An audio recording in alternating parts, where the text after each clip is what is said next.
Okay, my name is Ioannis Kourounis. I am from Istion, Yachting in Greece. We had to do the dirty work and speak about the Greek reality. I don't know if any of you has already got into this difficult issue to understand the situation and the Greek laws regarding charter and private yachts. But anyway, we will give a try. I have here with me Xenia. Xenia is the head of the management, yacht management in our company. And she has prepared a presentation. We decided not to go into the technical details, but to try and describe the framework of how it works in Greece with charter boats and private yachts as well. For the private yachts, we have only few details. It's not that complicated, that complex. So we will be focusing on the charter yachts, how a charter boat can operate in Greece and what the restrictions and what the taxes are. Kalimera, kalimera. Morning.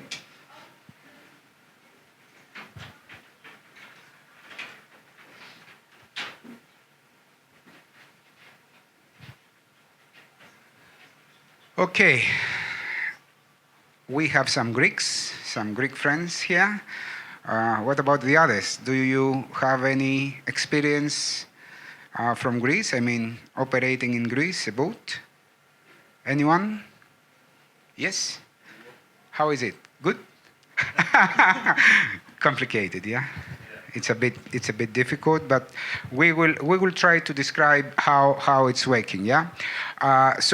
Only a few words from my side, and then I pass the microphone on to Xenia, who is going to make the presentation, our presentation. I will be here. I will also do the duties of the microphone boy.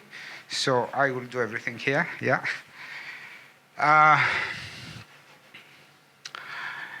To start with, I would like to inform you that in Greece, only boats with the Greek charter license registered as commercial charter boats in Greece can operate. Other than that, boats without the Greek charter license can only pass by as a transit boat from Greece. Means they are not allowed to make embarkations or disembarkations in the Greek territory. Means that a charter boat which has no Greek charter license can only pass by as a transit, and they cannot make any kind of embarkations or disembarkations in the Greek ports. So it means a charter boat without the Greek charter license can start from Italy. They can only embark in Italy, and then they can pass by the Greek islands, but they need to disembark out of Greece again. Okay? This is a late change. Before that, it was provided that they can either disembark or embark in Greece. Now it's totally forbidden. Yeah? So Greek charter license is needed for a boat to make charters in Greece. And now I pass the microphone to Xenia for the presentation. Thank you. Thank you, Mr. Kourounis, for this introduction. Thank you all for attending. So let us proceed and see. The tax regimes in general in all countries are really diversified and very specific in its industry, and sometimes in different fields and categories in the same industry. So, in an effort to provide you with the most accurate information about the tax regimes in Greece about charter yachts, we would like to have two categories, the commercial charter yachts and the private ones. So we will begin with the commercial charter yachts, which is the most diversified tax regime. Here we will go through the whole process from the acquisition of the yacht to its operation. In order to acquire a yacht, a charter yacht in Greece, there are two main categories to have. The first one is when the yacht to be acquired is over 12 meters in LOA. In this category, even if it is a new building or a pre-owned one, there is a VAT exemption. Normally, the VAT rate in Greece is at 24% right now. So, if you do acquire a yacht with a law over 12 meters, then you do have a VAT exemption. For this exemption, you do have some prerequisites in order to get it. The prerequisites are that you do have a customs clearance that says this yacht's purpose is to be a commercial and charter one. The second is that you do have a commercial or charter registration in Greece. And the third one is to do have a declaration of performing charters in high seas. We will do see what high seas means. However, just for informative reasons right now, I do have to provide information that high seas means that you do have to go for 6 nautical miles away from the port where you did embark, so you do have to declare and show that you did travel in high seas.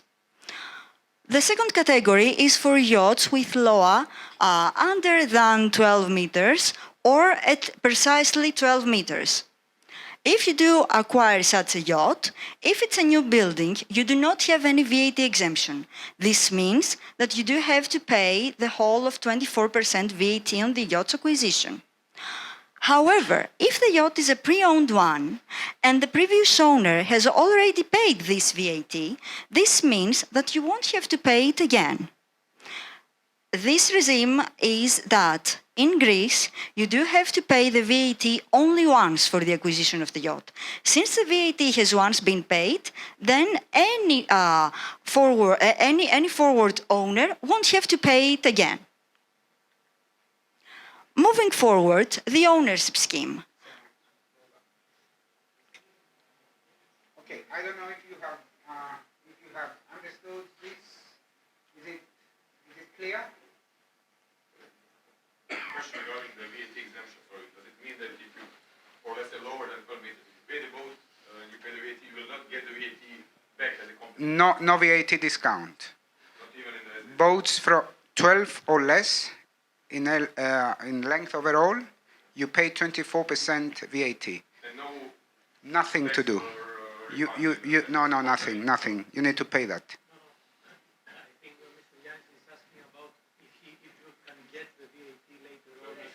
Company purchasing the boat and paying the VAT on the, let's say, on the import, will you get it back in? Yes. Of course, this is always the same. Yeah, but you don't get it back right away as you do. I mean, you cannot avoid this. All right? Okay. Correct. So here we say that if someone wants to buy a boat in Greece over 12 meters length overall, you can register the boat as a commercial yacht.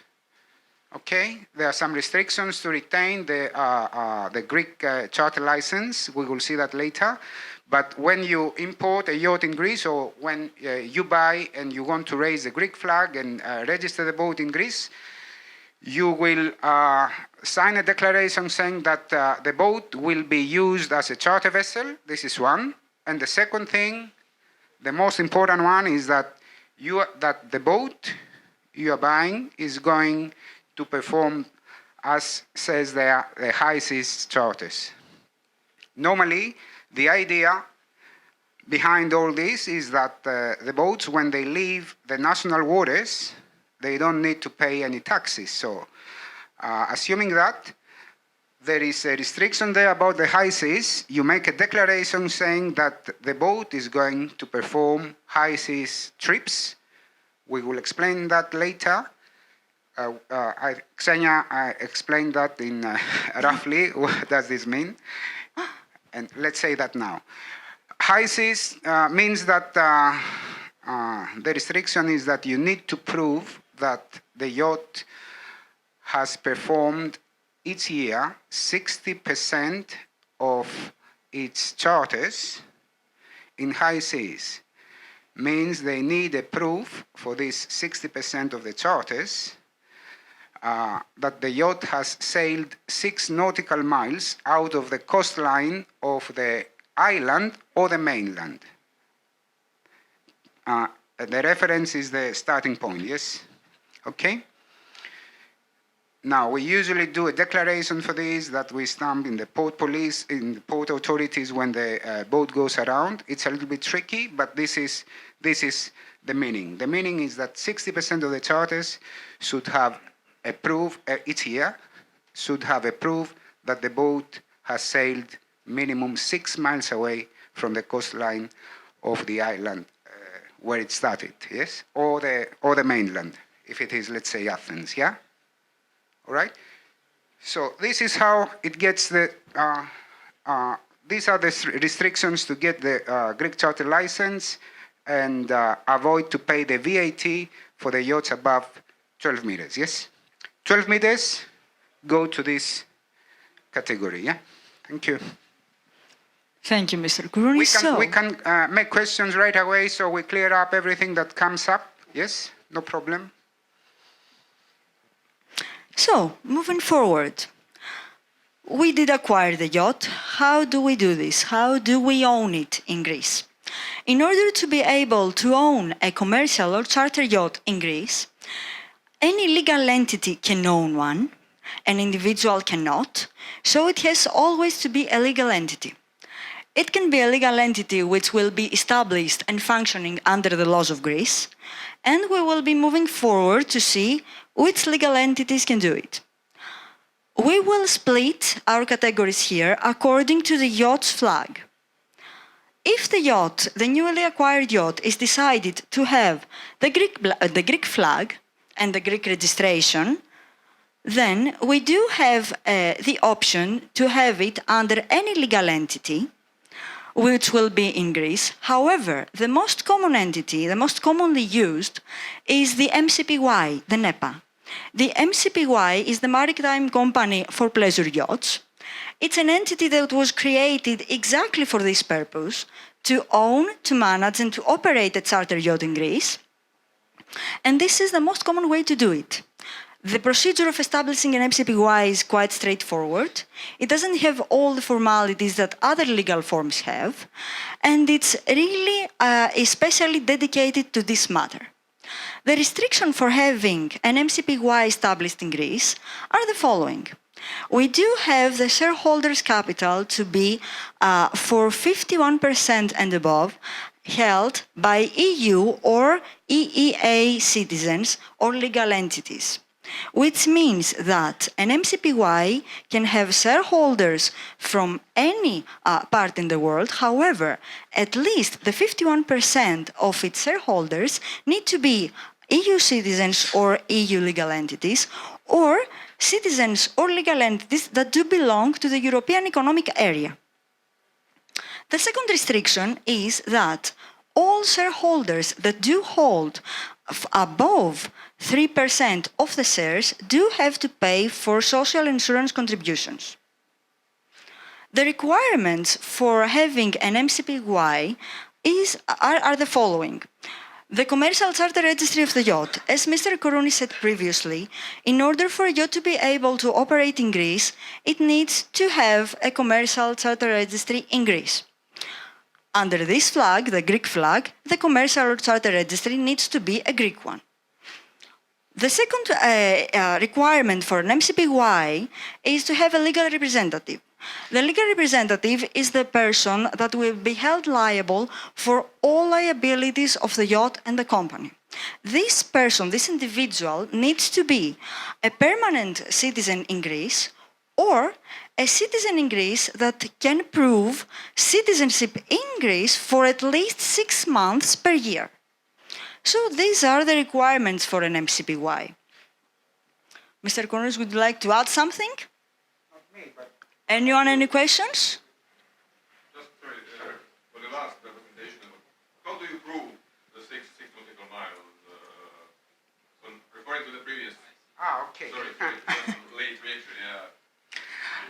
There is a declaration that we provide our charterers, and we ask them to stamp it in any port authority during their trip, which is out of 6 miles.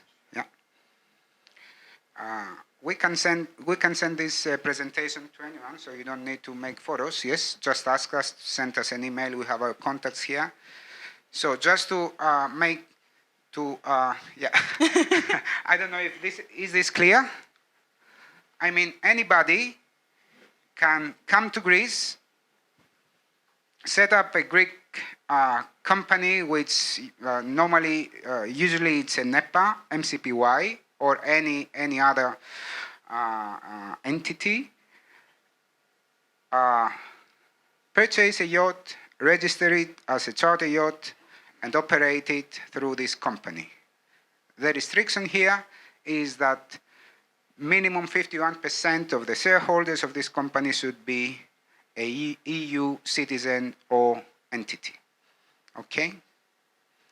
This is the restriction. And then there are some, as Xenia said, some social insurance charges and so on. Okay? Clear? Yeah. So if I have a private investor that wants to have a boat in Greece, and he wants to put it, let's say, in your charter, we usually in Croatia have charter management programs, but then he needs to start a company for that individual boat. What's the regular cost of a company yearly for just that one boat? So he wants to buy a boat of 200,000 euros, and he needs probably the accounting, he needs to pay something. So do you know approximate expenses yearly for the private individual owner putting the boat in, let's say, your charter? Okay, good question. So I take this. Just for the, Yeah. For the next. Just an idea. To give you an idea, to set up a company, the expense starts from let's say 1,000 and a half. 1,000 euros, something like this. Or, we cannot give you an exact number because it depends on what you are trying to do. Yes, there is a draft of the articles of this NEPA, which is the official one and the simple one that someone can use. So then the costs are low. Let's say 1,000, you can set up your company. Yes, but in case you need let's say a legal advisor from the big shops, then the expenses are going up. And this happens usually when we have big yachts, expensive yachts, and the owners need to secure more things and make it, as usually they do. I'm not talking about 200,000 here. Okay, so this is the setup. Normally it's 1,000, 2,000 euro. This is the cost to set up a company like this. And then what you need is an address and an accountant to take care of this company. So let's say it costs about 4,000, 5,000 euro per year. Okay, just to have an idea. Time frame to set it up, let's say, from the... No. This is the yearly cost to maintain. If you want to do it, what's the time frame in which you can, let's say, set up the company and organize the... This is also a good question because this depends on the period and how busy the Greek the Greek authorities are in order, to approve and have all the bureaucratic procedures done in time and so on. It can be a month, 2 months, 3 something months like sometimes. This depends on usually all the new boats are coming in, from February to April. So during that period, the Merchant Marine Ministry is very busy. So then it may take even more. But let's say 2 months is a period that we can say it is the usual one. And the advice is to start it after August. Okay. Okay, so moving forward, you have set up all the prerequisites and the requirement for the MCBY. And now let's see. A yacht is decided to bear the EU flag. How do we do this? It does need to have an EU registration, and the requirements are that all shareholders in the company that will hold the yacht need to be at least, again, 51% EU or EEA citizens or legal entities. The ownership will be held under a branch office of the owning company abroad, and this branch office will be established in Greece and operating under the Greek laws. And this branch office has some prerequisites as well. It needs to have again a legal representative, a person that will be a permanent Greek citizen or can prove Greek citizenship for at least 6 months per year. This yacht, of course, again, as the previous one with a Greek flag, needs to have a commercial charter registration. This registration, however, can be, of course, done initially at the country where the yacht's flag belongs. So, any questions on that? Okay, I think maybe we should discuss this a little bit. Here we have the case that we have a boat with a European flag. Please. The same question, maybe you're just answering it. So, if the yacht is registered, for example, in Croatia, and it does the charter in Greece, it doesn't need to have a charter license in Greece, or it does? It does. It does. Okay. Can you please Yeah. follow up? Yes, a boat. Then we have the case that we have a boat with a European flag. We don't want this boat to raise the Greek flag. We want to maintain the European flag, let's say the Croatian one. The boat should be registered as a commercial charter yacht in Croatia. Okay, this is the thing. And then the most difficult part is that the ownership company should set up a branch office in Greece for this operation. So even if you want to management, I mean, to use your own management program. So if you are just investors, you want to buy the boat and put it in your own fleet. You either have, Yeah, again. To have this, like, in any case, if you set up a company in Greece and buys the boat, this is the other way is to. The other way is in case the owner has a European flag, should be commercial registry, and then the ownership company needs to have a branch office in Greece. So we are here back again that What do you mean a branch office? Sorry. a company, a local company in Greece.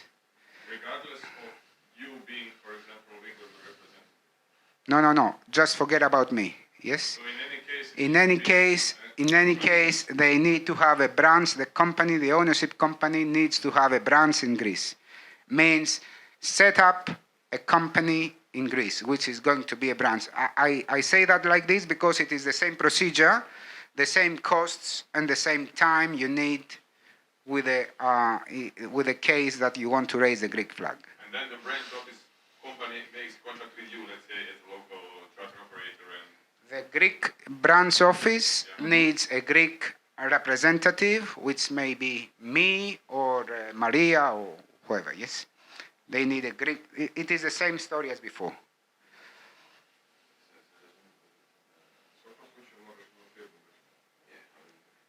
so if we do not want to operate ourselves, if we just want to be investors and leave the boat to you, I mean, Yes. full operation, booking. There are two ways. Either we set up a company in Greece, which will own the boat and operate the boat in Greece, or if you don't want a company in Greece and you want, let's say, the Croatian flag, any European flag, yes, you still need to set up a branch in Greece, means that you still need to go through the same procedure and have the same cost. So the best way, on my opinion, is to have a Greek company and a Greek flag. To have a legal representative, are you, to be direct, can you be a legal representative for 20 different owners? Yes, So correct. I'm getting the boat to you in the charter management, and you will be my representative. Yeah. And probably I will get some discount because I'm putting the boat in your company. Oh, we can discuss this later.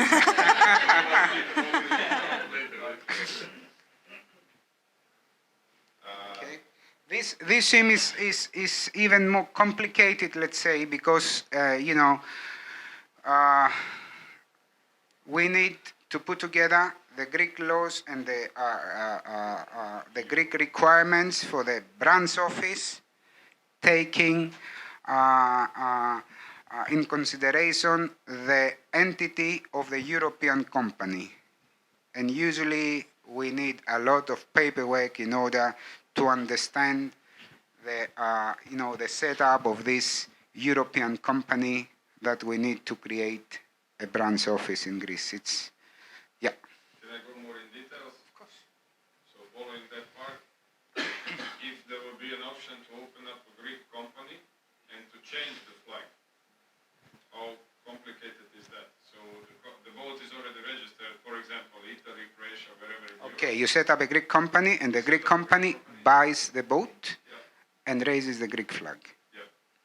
And how complicated is that? This is the easiest way to do it. Yeah, this is the easiest way to do it because in any case you will need to set up a Greek company. In any case you need to have an address for this, an accountant for this. You need to pay, the regular expenses one way or the other. So in the first way, you don't have two companies to run, let's say, yeah? So it's easier, yes, to set up a Greek company that buys the boat and operates the boat right away. Okay?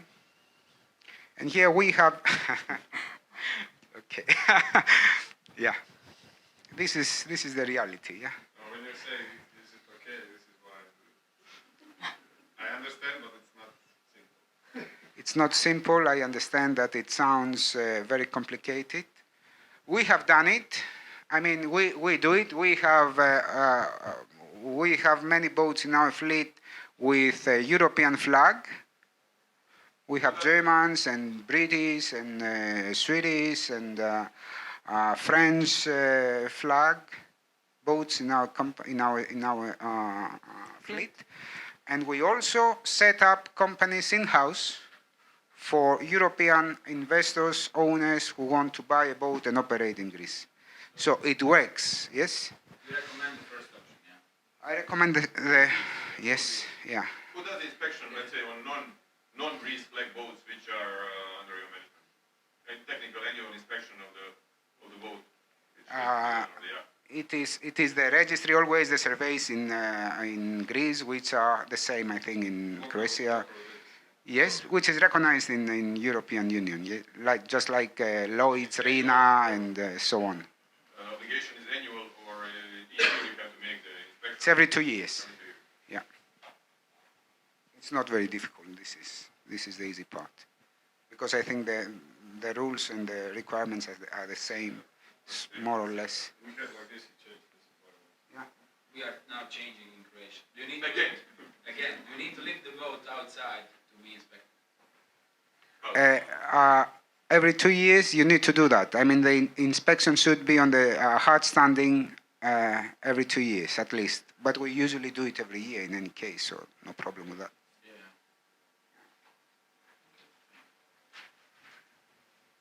So, everyone ready to proceed? Perfect. So, let's go to the third category, the yachts with a non-EU flag. In order to have a yacht with a non-EU flag in Greece, there are two very specific and particular prerequisites. First of all, there are only allowed yachts with a non-EU flag in Greece to operate as charter and commercial rights with a law over 35 meters. And the second prerequisite is that all yachts that do not have an EU flag and do want to act as commercial or charter ones in Greece need to not have a wooden hull. So, yachts that do fulfill these two prerequisites can operate as commercial ones in Greece. The requirements, again, are to have a legal representative in Greece, a Greek permanent resident, or a person, an individual with a proven residency in Greece for over 6 months annually. This is the most uncommon case of the two, the Greek flag and the EU one. Mostly yachts with a non-EU flag tend to change their flag in order to be able to operate in Greece as commercial ones. They do have it as an EU one or a Greek one in order to be able to follow the procedures that Mr. Kourounis previously said, which are the simplest and easiest ones to follow in order to have a commercial yacht in Greece. Any questions on that? No? No one?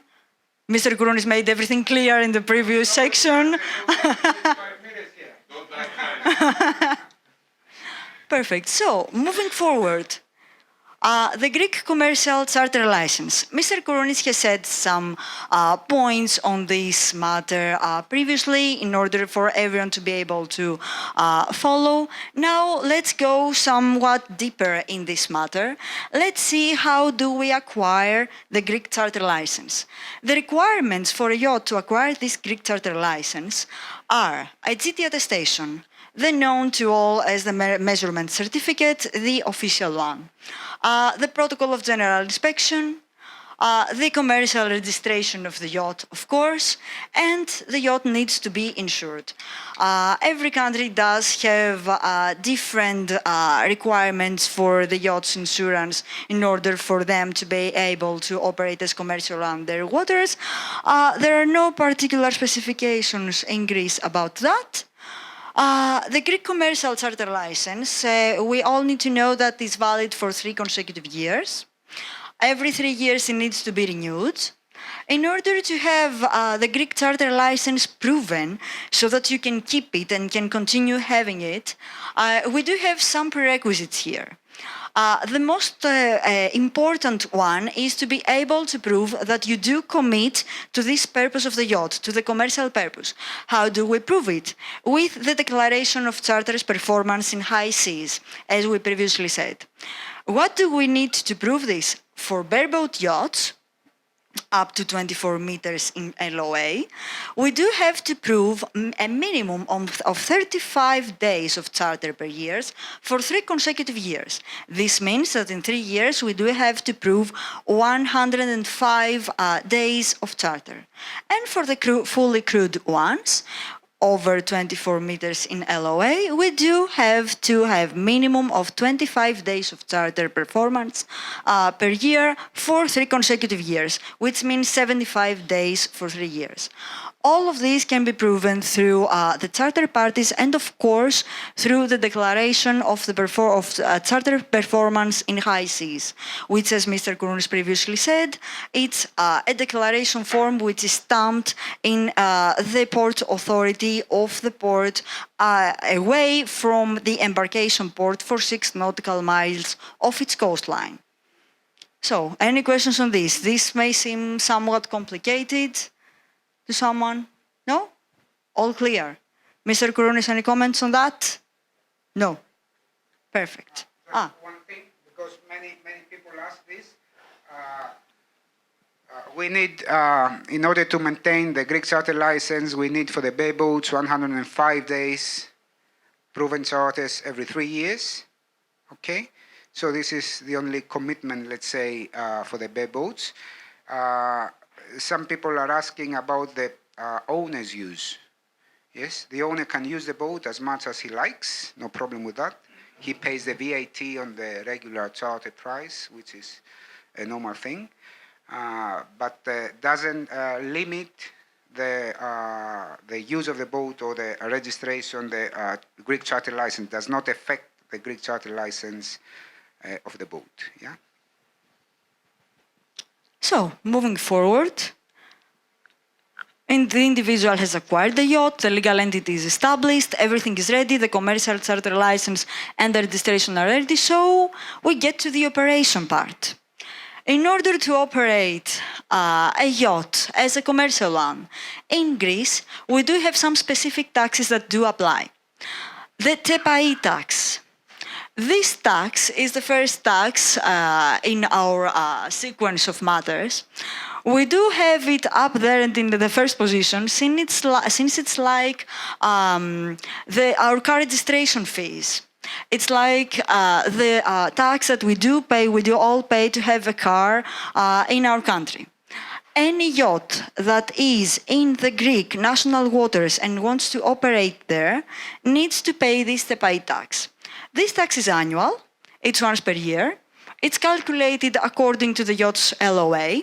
Again, we do have this diversification for yachts that are over 12 meters in LOA and under 12 meters in LOA. For yachts that are under 12 meters in LOA, the calculation is from 16 to 33 euros per month, according to the law. And for yachts that are over 12 meters, we do have 8 euros per month per meter. And this is the calculation. From this calculation, the full amount comes, on which amount there are certain discounts that do apply. These discounts for the commercial yachts are, for yachts under 12 meters in LOA, we do have a 10% discount if the payment is lump sum for the whole year. And for yachts that are over 12 meters in LOA, we do have some, consecutive discounts that do apply. The first discount is the same as above. It's a 10% discount if the amount is paid in lump sum, plus a 25% discount for the exclusive professional use. In order to elaborate some more on this, it's just about the matter that Mr. Kourounis talked about quite a few moments ago. The owner's use. Yes, the owner can use their yachts for as much as they do want. However, in order to be able to acquire this 25% of discount for the TEPAI tax, they do have to prove that they have not used their yacht for the whole year. The use of the yacht needs to be a professional one and exclusively in order to acquire this discount. Other than this discount, we do have a last one discount. It's a 20% for berthing permanently in a Greek harbor and for the whole year. And as a prerequisite, you do have already acquired the 10% discount for the lump sum payment of the amount. So these are the discounts that do apply. Any comments? The SIP tax. We need to hurry up here because time goes by. Okay. The SIP tax. It's a tax that all SIPs do pay. The designated tax office does the calculation.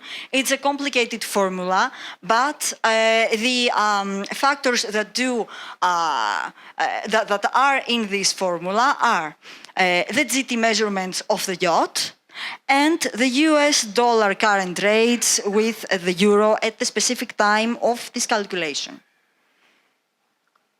Going on, the VAT on charter fee. The VAT rate, as said previously, in Greece is currently 24%. In general. However, there are specific VAT discounts for professional commercial yachts through the declaration of performance of charters in high seas. This discount can apply only to the yachts that can prove that at least 60% of their charters have been performed in high seas. And this proof comes through this declaration. And here we do have the high seas explanation. However, we have already mentioned it, so I think we're fine on this. The VAT on the maintenance of the yacht, the equipment and the services. A yacht, while it operates, has specific maintenance to be made on it. So we do have this general 24% VAT rate. And we do have here to prove the professional use through the declaration again. This is the main means of proof of the professional use of the yacht. If we do have this prerequisite, then we can have some VAT exemptions on the maintenance of the yacht. The VAT exemption on the equipment integrated on the yacht, and any equipment that will be integrated, then this VAT exemption can come through the customs office. There is a specific procedure that needs to be done. However, this can be acquired. The VAT exemption on services again. This is a much simpler procedure which can be acquired through a declaration form accompanied by the declaration of the performance of charters in high seas. So in this way, we can have VAT exemption for the maintenance of the yacht in equipment and in services. Okay, so here we have the VAT on the charter fee, which is normally 24%.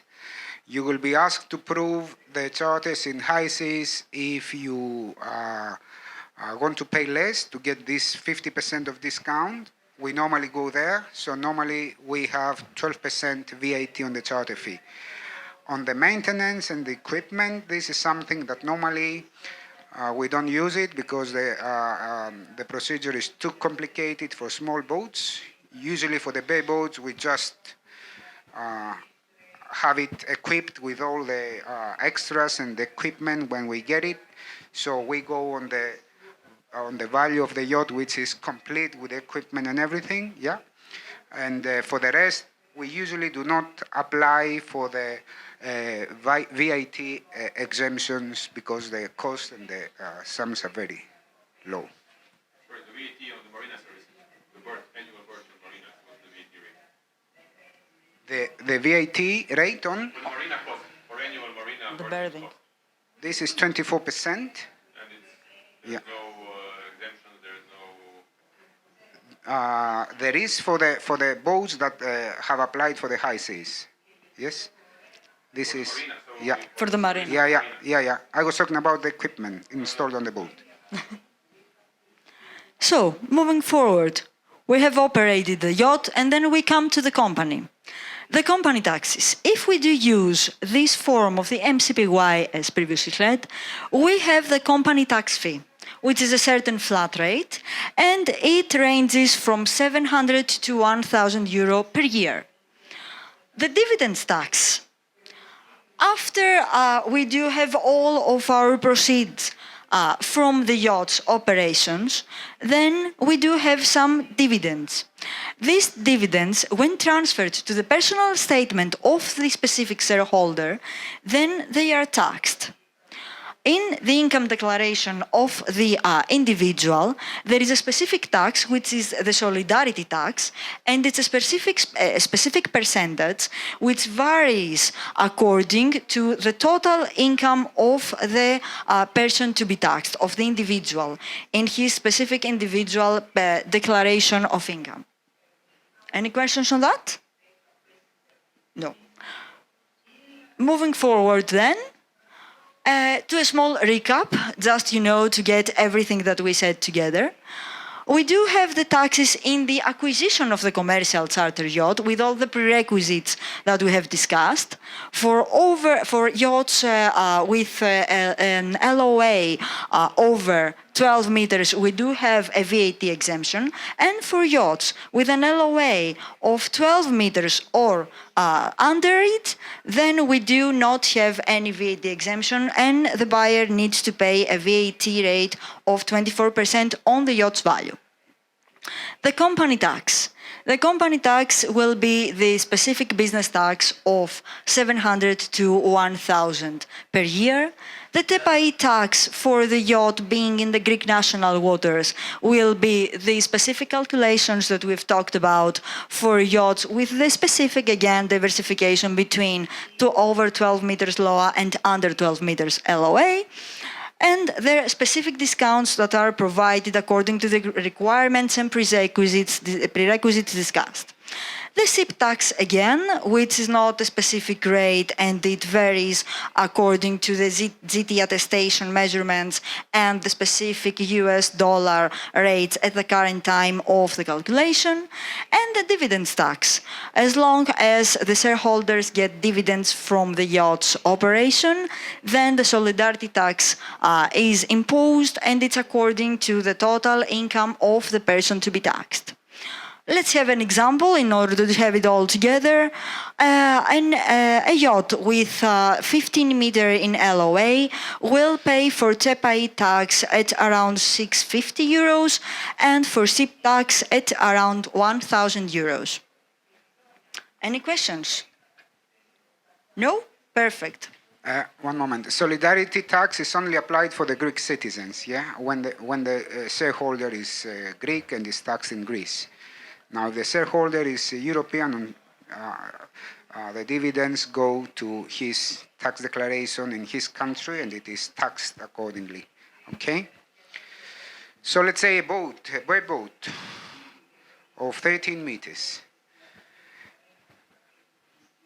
Greek company, setup fees 1,000, 2,000 euro. Okay? Running expenses means address, bookkeeper, about 5,000, 4,000, 5,000 euro per year. Taxes of this boat will be something like 2,000 euro flat rate per year. Okay? So this is just to have a general idea of how much it costs to have a bareboat in Greece. Okay? Perfect. And then I don't know, the next one is private The next boats. one is the private boats. Is anyone interested in Greece? Sorry. Private boats in Greece? Just because we ran out of time and I don't want to keep you here for something that maybe you don't have any interest. You want to speak about this? I mean, there is a tax again and and all this. It's 45 minutes more. No. Simple. Question, on one of the slides you had bareboat and crude yachts. Bareboat was defined up to 24 meters and crude above.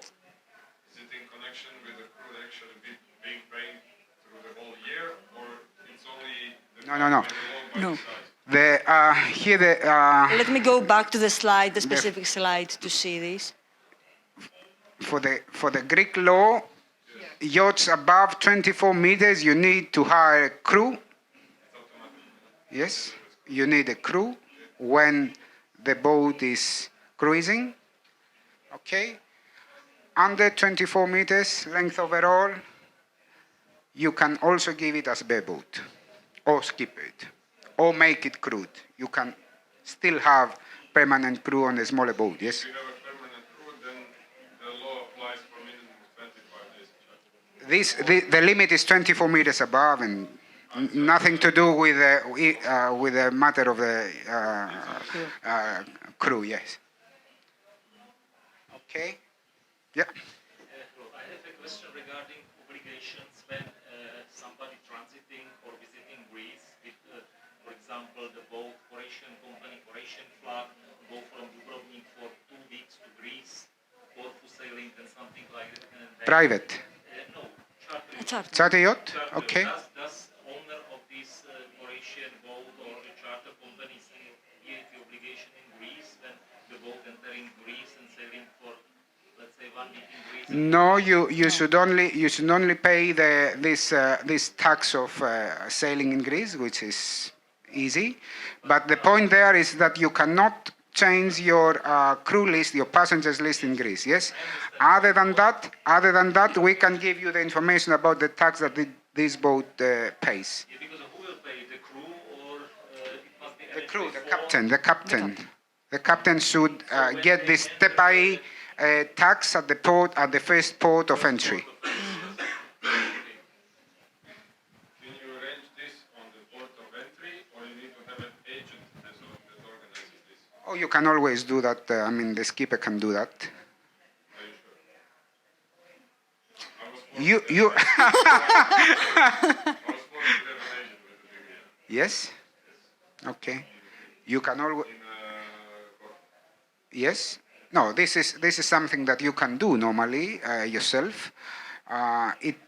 Maybe it's easier. Yes, it's easier to do it through an agent, but you can still do it yourself. No problem with that. Yeah. Okay, we have our contacts here. If you want to pick up one of our business cards and send us an email so we can send you this presentation or any additional information you might need on this.